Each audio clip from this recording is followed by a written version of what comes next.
Donc si on regarde les templates en français d'ailleurs, on parle de gabarit. Traduction en français c'est gabarit, mais j'ai l'habitude de travailler avec le franglais en informatique, donc on va parler de templates.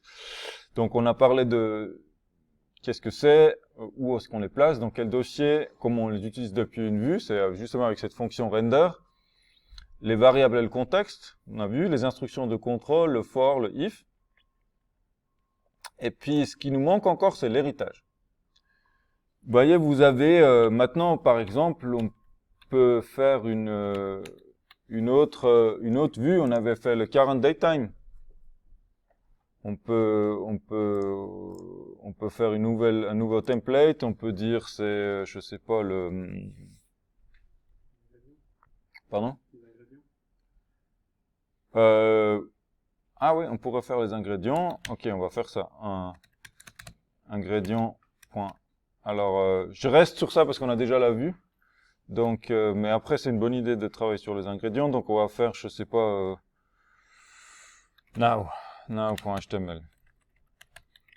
C'est assez bidon, on est d'accord. Mais là, donc, qu'est-ce qu'il faut faire? Ben, de nouveau, en fait, beaucoup de choses, on copie. N'est-ce pas? On copie ça. Alors là, on veut avoir quelque chose de différent. On veut dire l'heure actuelle, par exemple. Et puis ici, le contenu aussi, il change. Par exemple, là, c'est il est, je sais pas, on va peut-être laisser tomber ça. Là, le contenu du body, il va changer. On va mettre ça, it is now, où il est. Et puis on va mettre now ici. Et puis donc, dans la vue ici, ben, plutôt que de faire ça, on fait render, on remet la request, on met le template now HTML. Et comme contexte, on va mettre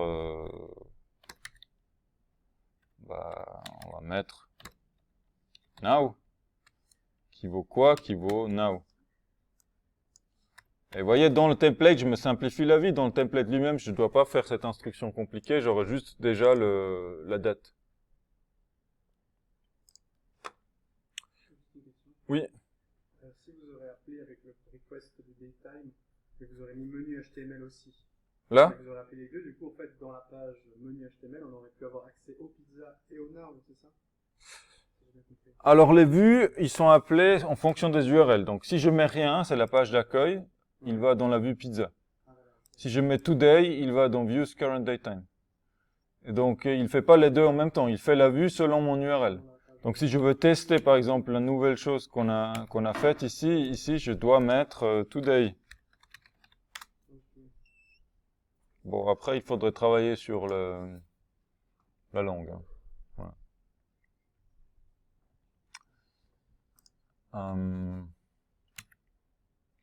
Donc où est-ce que je veux en venir avec ça? C'est que on a commis un des péchés capitaux en informatique, qui est quoi? Le copier-coller. Et puisque maintenant je peux plus dormir la nuit parce que je me dis non, j'ai fait un copier-coller, ça va pas. Vous voyez, j'ai duplifié l'information. Et puis là c'est rien, on a 2 pages, mais imaginez un grand site avec des centaines de pages et puis il y a des choses peut-être un peu plus compliquées. Donc, il y a quelque chose de très intéressant, et puis plus c'est intéressant parce que ça renforce l'importance du cours d'ALO que vous avez en première année et vous montre la même chose mais dans un autre contexte, c'est l'héritage de template. On peut faire un template maman, si vous voulez, et puis faire hériter d'autres templates du template de base. Donc, typiquement, je peux faire une nouvelle page HTML que je peux appeler base HTML. Mais en français. Alors le titre, qu'est-ce qu'on va mettre là? Et qu'est-ce qu'on va mettre là? Ça, c'est deux endroits qui changent. Si je regarde ces 2 pages, le now et menu, il y a 2 endroits qui changent. Donc, je vais faire la recherche dans la documentation. Comme ça, vous voyez aussi. Et puis moi, je me rafraîchis ma mémoire de la syntaxe. Template, inheritance.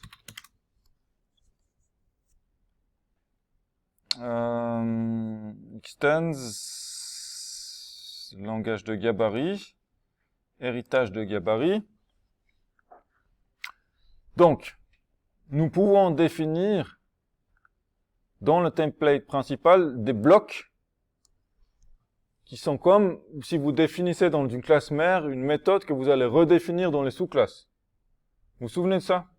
Par exemple, dans la classe mère, je sais pas, de véhicule, on avait le coût d'entretien, et puis dans trolley et dans bus, on redéfinissait le trolley. Ici, par exemple, le titre, c'est pareil, on va mettre un bloc qu'on appelle titre, et on va le redéfinir dans les enfants. Donc, je vais copier ça, comme ça j'ai la bonne syntaxe. Vous voyez, ici, je pourrais dire que dans mon template de base, ça, c'est le bloc content, le contenu. Avant, je pourrais rajouter un menu, vous voyez, quelque chose, un menu de navigation, faire toutes les choses communes à toutes les pages. Et dans le titre, on va faire un bloc title. On peut mettre une valeur par défaut, on peut dire Pizza Queen.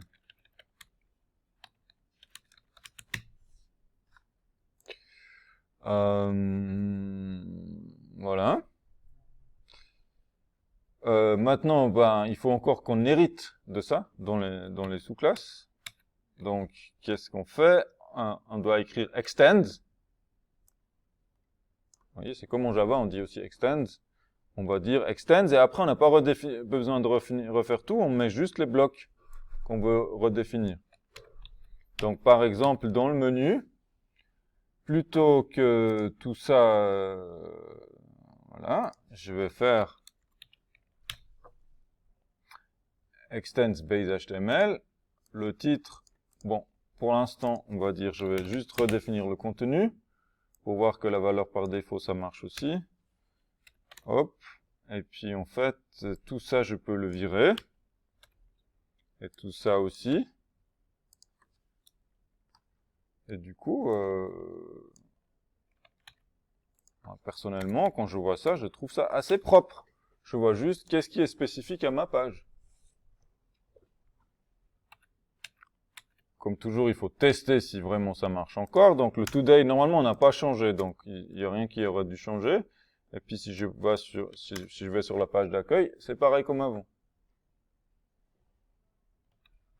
Et du coup, bien entendu, on va faire la même chose ici.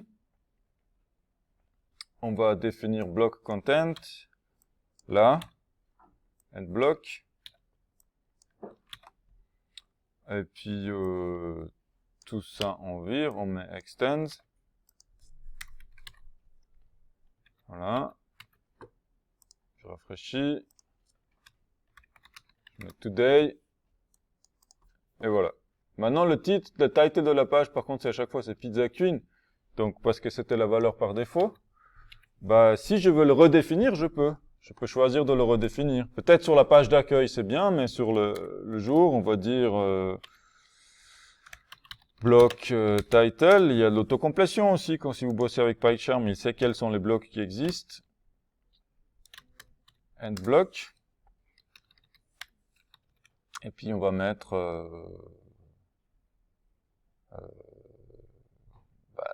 today. Je sais pas quoi mettre. Donc, today. Si je rafraîchis, voilà, maintenant c'est marqué today. Mais si je vais à un menu d'accueil, bien sûr, ça n'a pas changé. Donc là, vous avez, on pourrait dessiner le diagramme de classe. Vous voyez, vous avez le template de base, c'est la mère. Et puis en dessous, vous avez today.now.html et menu.html qui étendent de cette super classe. Et qui redéfinissent des blocs. Donc il n'y a pas de question d'attribut ou de méthode, mais vous avez des blocs que vous pouvez redéfinir ou pas. Et il y a même les appels à super et tout ça. Donc, je pense que c'est vraiment implémenté avec des méthodes et l'héritage, c'est le concept, c'est comme les redéfinitions de méthodes. Donc ça, c'est intéressant parce que ça nous évite de copier-coller, ça nous évite de ne plus dormir par mauvaise conscience d'avoir commis toutes ces choses horribles. Voilà. Et puis surtout, quand on a beaucoup de fichiers, ça nous évite de nous perdre, d'avoir une page où le menu il est à gauche, l'autre il est à droite, et puis si on veut le changer, il faut aller changer partout. Donc ça, c'est important. Quand on va commencer à mettre du CSS et tout ça, importer des frameworks, on va le faire au niveau du template de base. Comme ça, c'est fait pour partout. Voilà. Donc ça, c'était pour les templates. On a fini ce que j'avais prévu de vous montrer. Est-ce que vous avez des questions?